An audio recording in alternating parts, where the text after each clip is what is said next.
Alors dans cette vidéo, je vais faire le commentaire de ce moniteur de CO2 et dire ce que j'en pense. Il est tout petit, bien fait, pratique, bien pensé et ma foi, il est pas mal du tout.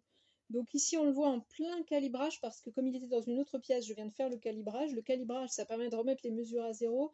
Il faut compter 200 secondes, un peu plus de 3 minutes. Donc là, il a pratiquement terminé.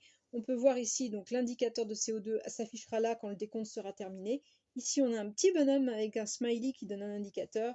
Ici, le capteur de température et ici, le capteur d'humidité. Et enfin, une petite indication pour indiquer le reste de batterie parce que ce petit machin-là arrive avec un câble USB qui est d'ailleurs assez étonnamment un câble de données alors qu'il ne sert qu'à charger et je ne vais pas le tripoter pour le moment, mais à l'arrière, on a deux petits boutons qui permettent de faire tous les contrôles et qui sont assez discrets. Donc voilà, on a déjà notre étalonnage qui s'est fait. Donc ici, on est en vert, on a un code couleur assez basique, vert, tout va bien, c'est en dessous de 700 ppm.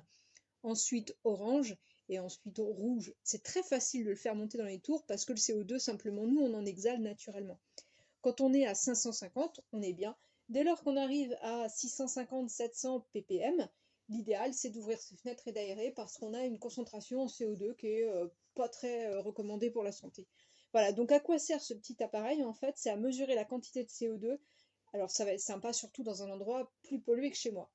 Mais dans un endroit qui est un peu plus pollué, eh bien, il y a une concentration de CO2, ou alors quand on utilise certains types de chauffage, comme une cheminée, on va pouvoir avoir des concentrations en CO2 qui montent. Et donc, il va falloir qu'on aère un petit peu plus. Donc nous, clairement, là, on n'a pas besoin d'aérer. On a un taux d'humidité qui est corrélé au fait d'avoir une maison en bois, donc qui est un peu plus élevé que la moyenne. Et on a une température qui est assez agréable pour cette saison. Alors maintenant qu'il a fait sa calibration, je vais montrer un petit peu l'engin. Donc il est tout petit, voilà, il est facile à transporter, facile à emmener autour de soi. On a ici la prise de charge USB ordinaire et les deux petits boutons de réglage. Et maintenant je vais souffler sur les capteurs.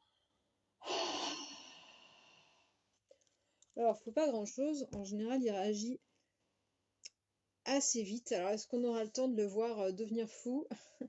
La dernière fois que j'ai soufflé dessus un petit peu trop, il est monté à 5000 ppm, ce qui est le maximum, c'est-à-dire à 5000 ppm, ça devient létal. Donc l'idée, c'est que si on ne respirait que la respiration des autres, ce serait pas très bon.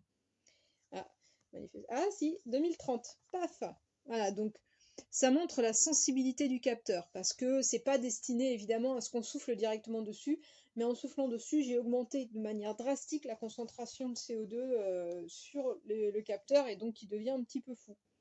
Voilà, donc là, il fait un bonhomme pas content et on a la lumière rouge. Voilà, on est à 4030. Ça va monter encore hein, parce qu'il est encore sous l'effet de ce que je lui ai soufflé dessus. Et puis d'ici 5-10 minutes, si on ne refait pas le calibrage, il sera revenu à la normale. Si je refais maintenant le calibrage, il va revenir à la normale.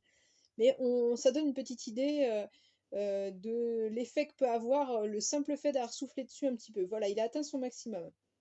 Donc là, il n'est pas content. Il panique un peu. Voilà. Et donc, bah là, en l'occurrence, soit vous pouvez aérer, soit vous vous barrez, quoi. Donc, voilà, ma respiration est létale. Bon, en tout cas, c'était un petit jeu juste pour montrer la sensibilité d'un capteur si on vient souffler du CO2 directement dessus, ce que ça peut donner. En tout cas, pour l'avoir utilisé, c'est un petit capteur fiable. Il charge en 2-3 heures dans mon souvenir, c'est à peu près ça. J'ai pas tellement fait attention au temps qu'il a mis à charger, d'autant qu'il partait pas de zéro. Donc ça n'est pas très fiable. Par contre, il tient jusqu'à 8 heures en utilisation. Voilà, il commence à descendre. Je vais bien charger sa concentration quand même. Là. Voilà. Donc c'est un appareil, comme on vient de le voir, qui est très sensible. Voilà, ça, là, il a capté ma respiration, mais il a du mal un petit peu à redescendre. Mais là, ça y est, il commence à redescendre. En tout cas, on le met par exemple, sur son chevet le soir. Ça permet d'évaluer si ou non ça ferait du bien d'aérer. Et alors, à l'inverse, si on ouvre les fenêtres et qu'on aère et qu'on ventile, ça descend très rapidement. Donc ça, c'est intéressant de pouvoir le mesurer. Ça permet de se rappeler qu'on doit aérer dans nos maisons. Voilà, en tout cas, c'est un chouette petit moniteur de CO2. Il prend pas de place, il est simple d'utilisation, l'affichage est très clair. On peut enlever l'affichage pour économiser. Alors, c'est lequel? C'est le B. Je me suis trompée de bouton. Voilà, on peut le mettre comme ça, sachant qu'il continue à faire la mesure, et on remet l'affichage quand il est prêt. Voilà, donc là, il est en train de se détendre un petit peu. Alors 67 degrés, il est passé en Fahrenheit parce que j'ai appuyé sur A. Voilà, 19 degrés. Donc on peut le mettre également en Fahrenheit, avec les deux petits boutons multifonctions. Voilà, en tout cas rien à dire, ça fonctionne très bien.